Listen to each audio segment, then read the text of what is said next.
Bismillahirrahmanirrahim. Assalamualaikum warahmatullahi wabarakatuh. Hamdan katsiran thayyiban mubarakan. Asyhadu an la ilaha illallah wahdahu la syarikalah wa asyhadu anna Muhammadan abduhu wa rasuluhu alladzi la nabiyya ba'd.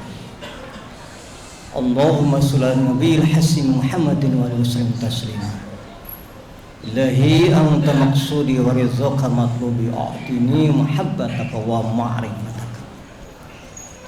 Hadirin jamaah tarawih yang Allah muliakan, segala puji bagi Allah yang telah memberikan kekuatan keimanan kepada kita sekalian sehingga pada malam hari ini kita dapat bersama-sama melaksanakan sholat isya berjamaah dilanjutkan dengan nanti sholat tarawih berjamaah.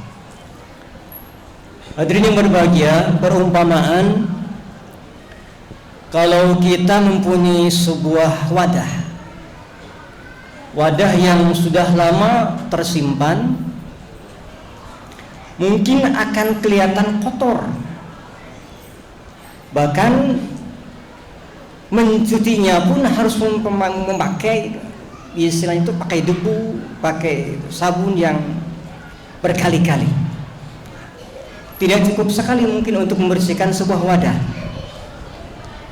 Karena kalau wadah yang kotor, meskipun kita dimasukin air yang jernih, maka akan kelihatan kotor.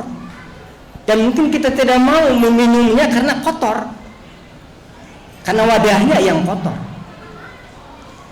Tapi ketika wadahnya sudah bersih, maka ketika dimasukin air yang jernih, maka kita akan minum. Bahkan mungkin dimasukin air yang keruh pun seperti air kopi, maka kita juga akan minum karena wadahnya yang bersih. Begitu juga Ramadan, Allah lebih tahu mungkin. Selama 11 bulan mungkin kita banyak kehilapan, banyak perbuatan kita yang secara tidak langsung terasa dan tidak terasa. Banyak sekali kita membuat kesalahan, berbuat kehilapan dalam diri kita. Maka Allah menyediakan satu bulan, yaitu bulan Ramadan, sebagai bulan ampunan. Sebelum memasuki bulan Ramadan, didahului dengan bulan Rajab dan Sa'ban. Dan Rajab adalah membersih lahiriah, tathhirul badani, membersihkan badan kita, membersihkan seluruh tubuh kita. Dan masuk ke bulan Sa'ban adalah membersihkan batin kita. Dan di bulan Ramadan membersihkan lahir dan batin. Maka ini yang disebut dengan tazkiyatun nafsi, membersihkan diri kita.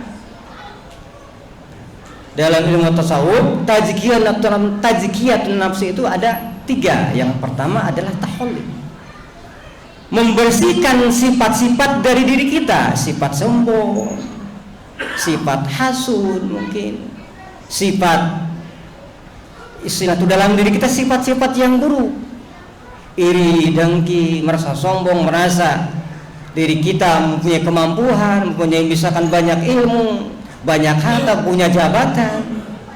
Hilangkan semua itu dari diri kita. Ini disebut tahalli. Ketika sudah membersihkan tubuh kita dari sifat-sifat yang madmumah, sifat-sifat yang tercela, maka hiasilah hati kita dengan sifat-sifat yang sabar, sifat qanaah, sifat waro, sifat dermawan, sifat cinta kasih kepada sesama. Maka ini yang disebut dengan tahalli. Jadi seperti tadi, kalau kita tuh wadahnya yang kotor, hati kita yang kotor, maka ketika masuk kita hidayah, ilmu dan kebenaran, kita ada kotor hati kita orang teh. Dibersihkan di bulan Ramadan, itu bersihkan sifat-sifat anu sapatos kitu, sifat-sifat anu buruk tina diri orang, bersihkan di bulan anu mulia. Ketika sudah bersih tubuh kita, sudah bersih batin kita, hiasi dengan sifat-sifat yang baik, sifat-sifat yang madmumah, sifat-sifat yang mahmudah, sifat-sifat yang terpuji. Maka ketika sudah dihiasi dengan sifat-sifat yang terpuji, maka hati kita disebut dengan tajalli, nur hidayah kepada dalam diri kita. Ketika kita udah bersih hati kita, maka apapun yang masuk pepatah, meskipun pepatah dari orang sebagai anak kecil, akan terima. Dan ini adalah nasihat. Ketika nasihat dari anak kecil, yang dipandang kita anak kecil.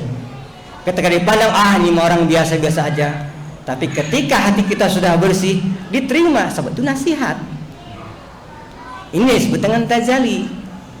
Hidayah kita dalam diri kita yang sudah ada dalam tanam dalam diri kita, jangan sampai hidayah itu kita sia-siakan. Tapi harus dipupuk. Di bulan Ramadan, waktunya kita memupuk hati kita. Hidayah yang sudah kita dapatkan dipupuk dengan apa? Membaca Al-Quran. Karena itu di bulan Ramadan tong sereteing orang nyarios anu teu pararuguh. Kita misalkan anu dulu sering ngerumpi. Nah, di bulan Ramadan mah berhenti. Lebih baik kita memperbanyak Al-Quran, baca Al-Quran. Lebih baik kita memperbanyak tadarus. Lebih baik kita diam. Jangan berbicara apabila pembicaraan tersebut dikhawatirkan menyinggung perasaan orang lain, dan juga perkataan kita itu bisa jadi menyakitkan hati orang lain. Lebih baik diam, perbanyaklah untuk beramal kebaikan di bulan Ramadan, bulan yang penuh keberkahan, bulan yang penuh ampunan. Karena kita tidak tahu apakah nanti bulan Ramadan yang akan nanti kita akan sampai. Apakah sekarang ini kita akan sampai ke akhir Ramadan nanti? Kita tidak tahu usia kita. Begitu banyak orang yang begitu masuk bulan Ramadan, tapi Allah telah memanggil kita. Tidak sampai mengakhiri bulan Ramadan karena ajal telah mendahului kita. Banyak sekali kita diperingatkan oleh Allah Subhanahu wa taala untuk memperbanyak beribadah kepada Allah mumpung di bulan Ramadan, bulan yang penuh ampunan. Mari kita bersama-sama untuk memperbanyak tilawatul Quran, memperbanyak ibadah iktikaf di masjid, dan juga memperbanyak amal kebaikan di bulan yang penuh rahmat, bulan ampunan, bulan yang penuh barakah dari Allah Subhanahu wa taala. Sekian, mudah-mudahan bermanfaat. Assalamualaikum warahmatullahi wabarakatuh.